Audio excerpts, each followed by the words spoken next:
Halo, kami dari kelompok 9 yang beranggotakan Gloria Rosalina Simamora, Nini Buru Sembiring, dan Emilia Simatupang akan menjelaskan sedikit mengenai pendekatan pembelajaran. Jadi, pendekatan pembelajaran dapat diartikan sebagai sudut pandang kita terhadap proses pembelajaran. Pendekatan pembelajaran ini dapat dibagi menjadi dua, yaitu yang pertama, pendekatan yang berorientasi pada guru, menekankan cara ajar atau metode yang disampaikan oleh guru. Kemudian yang kedua, pendekatan yang berorientasi pada siswa. Di sini, siswa diharapkan mendominasi kegiatan pembelajaran. Dalam proses mengajar, guru diharapkan memiliki strategi untuk meningkatkan motivasi belajar siswa. Contohnya pembelajaran dengan game atau video pembelajaran agar siswa tidak mudah bosan. Di sini kami akan menjelaskan apa itu model pembelajaran. Model pembelajaran merupakan istilah yang digunakan untuk menggambarkan penyelenggaraan proses belajar mengajar dari awal sampai akhir. Model menjadi kerangka konseptual yang melukiskan prosedur dan pengalaman belajar untuk mencapai tujuan tertentu. Model berfungsi sebagai pedoman bagi guru dalam merencanakan dan melaksanakan belajar mengajar. Apa-apa saja jenis model pembelajaran itu? Di sini yang pertama ada model pembelajaran, yaitu model CTL.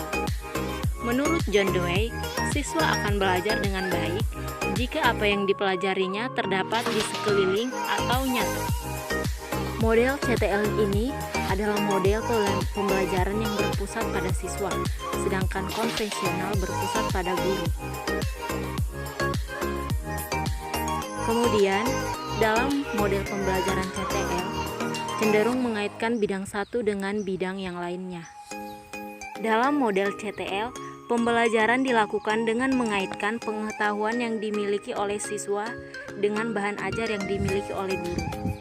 Pada model CTL, penilaian dilakukan ketika proses belajar mengikuti perkembangan siswa.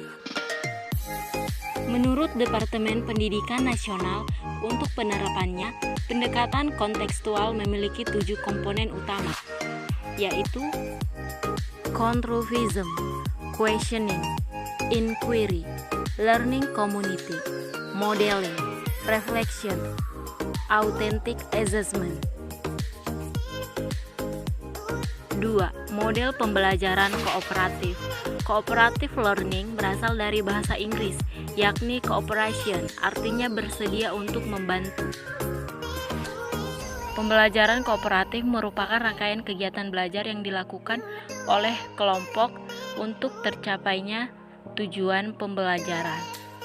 Karakteristik pembelajaran kooperatif yang pertama, pembelajaran dalam bentuk tim. Miliki prinsip manajemen kooperatif, yaitu perencanaan, pengorganisasian, pelaksanaan, pengendalian, dan kesadaran kerjasama. Fungsi perencanaan. Adanya fungsi ini agar tujuan pembelajaran dapat tercapai secara efektif dan efisien. Yang kedua, ada fungsi pengorganisasian, di mana fungsi ini merupakan fungsi agar ada aturan main yang pasti, pembagian tugas dan tanggung jawab, serta komunikasi yang harmonis. Yang ketiga, ada fungsi pelaksanaan. Fungsi ini mengacu pada siswa untuk aktif, inovatif, kreatif, serta efektif. Yang keempat, ada fungsi pengendalian. Fungsi ini menunjang proses keberhasilan belajar dan tujuan belajar. Kemudian, yang kelima, ada kesadaran untuk bekerja sama. Nah, ada cara memelihara kesadaran tersebut. Yang pertama, pembagian tugas. Yang kedua, rasa tanggung jawab. Yang ketiga, jadwal penyelesaian tugas. Kemudian yang keempat, keterampilan bekerja sama. Selanjutnya, model pembelajaran berbasis masalah atau problem based learning. Pembelajaran berbasis masalah adalah suatu lingkungan belajar di mana masalah mengendalikan proses belajar mengajar. Masalah diajukan agar pelajar mengetahui bahwa mereka harus mempelajari beberapa pengetahuan baru sebelum mereka memecahkan masalah. Konsep dasar pembelajaran berbasis masalah. Yang pertama itu, ada guru bertujuan agar murid tidak hanya mengetahui dan hafal materi pelajaran saja, namun juga mengerti dan memahaminya. Yang kedua, guru menginginkan agar peserta didik memecahkan masalah dan membuat kemampuan intelektual dari siswa agar bertambah. Kemudian yang ketiga, guru menginginkan agar peserta didik dapat bertanggung jawab dalam belajarnya. Yang keempat, guru menginginkan peserta didik dapat menghubungkan antara teori yang dipelajari di dalam kelas dengan kenyataan. Kemudian yang kelima, guru bermaksud mengembangkan kemampuan peserta didik dalam menganalisis situasi, menerapkan pengetahuan, mengenal antara fakta dan pendapat, serta mengembangkan kemampuan. Kemudian ada model pembelajaran e-learning. E-learning adalah model pembelajaran yang pelaksanaannya didukung oleh jasa elektronik seperti komputer, internet, dan juga handphone. Keuntungan menggunakan e-learning. Yang pertama, pendidik tidak menjadi sumber utama belajar, tetapi peserta didik memiliki sumber belajar yang tersedia di e-learning seperti elektronik, modul, Chrome, dan juga video. Kemudian yang kedua, peserta didik dapat belajar dimanapun dan kapanpun. Yang ketiga, siswa belajar sesuai dengan kemampuannya. Kemudian ada model pembelajaran pakem. Apa yang dimaksud dengan model pembelajaran pakem? Pakem merupakan model pembelajaran dan menjadi pedoman dalam bertindak untuk mencapai tujuan yang telah ditetapkan. Dengan pelaksanaan pembelajaran pakem, diharapkan berkembangnya berbagai macam inovasi kegiatan pembelajaran untuk mencapai tujuan pembelajaran seperti partisipatif, aktif, kreatif, efektif, dan menyenangkan. Singkatan dari model pembelajaran pakem yaitu yang pertama ada aktif. Pembelajaran aktif merupakan pendekatan pembelajaran yang lebih banyak melibatkan aktivitas siswa dalam mengakses berbagai informasi dan pengetahuan untuk dibahas dan dikaji dalam proses pembelajaran. Kemudian singkatan kedua yaitu inovatif.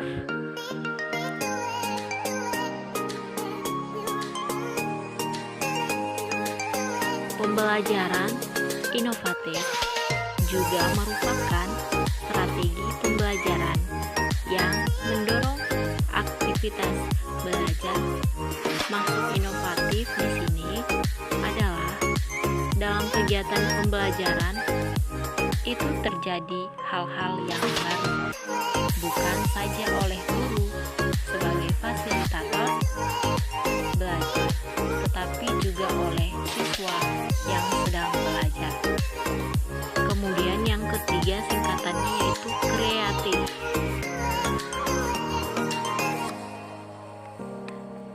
Pembelajaran kreatif merupakan proses pembelajaran yang mengharuskan guru untuk memotivasi dan memunculkan kreativitas siswa selama pembelajaran berlangsung dengan menggunakan beberapa metode dan strategi yang bervariasi, misalnya kerja kelompok, bermain peran, dan pemecahan masalah.